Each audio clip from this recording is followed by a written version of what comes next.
possession. Ah, there's a box under the desk. Would you, first of all, read out the card that's inside the box, and then when you've done that, place the object on the desk.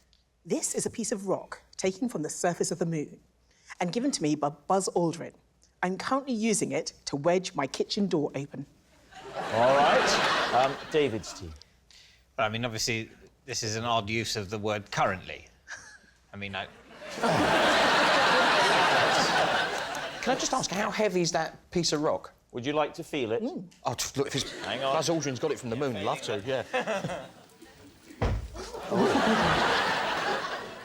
Does that strike you as moon rock? has it got a little shine to it? It does. Maybe it's... Yeah. Yes. Can I just say, you three are looking at that like you know what proper moon rock would look like. But in fact, I'm thinking you don't know anyway, do you?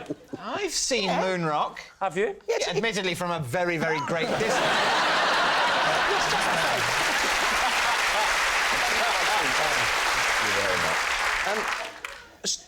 Has it got sort of some technical, scientific name for the type of rock it is, other than moon rock?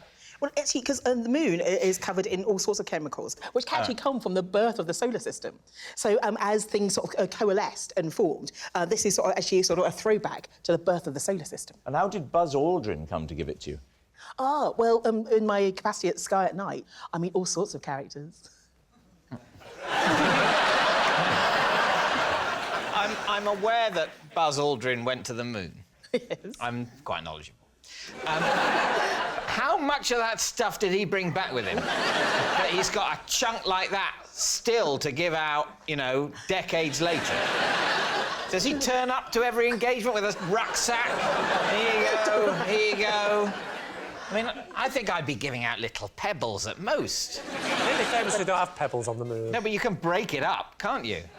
I mean, you must be able to break it, but otherwise the only bit of moon rock you could bring back would be the whole moon. I'm not sure you can fashion it into the shape of a pebble. When was this? Ooh, so probably about 6 or 7 years ago. You met him to interview him about, you know... Going to the moon, mainly. About going to the moon, and he said... And what was at the end of the interview? He said, been nice meeting you, here's a bit of the moon, or what? Well, actually, I've always been fascinated by the moon. And so we had this conversation and we were talking about the moon and the effects it has on people. And he said, well, yeah, here's a bit of the moon, you know, for you to keep of your very own. And so he gave me some. You know, just before he gave it to you, he didn't pop outside, did he, for a minute? He's around the garden. You didn't see him foraging around the bins by any chance, did you? OK, so what do you think, Adam? Is it adding up for you? No, it's going to be in museums and... I once went to the Vatican City, and the lump of moon rock that NASA gave to the Vatican State is on display there, and it's about that big. And I doubt that Buzz Aldrin would have given you moon rock, you know, about 100 times the size of the rock that the United States of America gave to a sovereign state.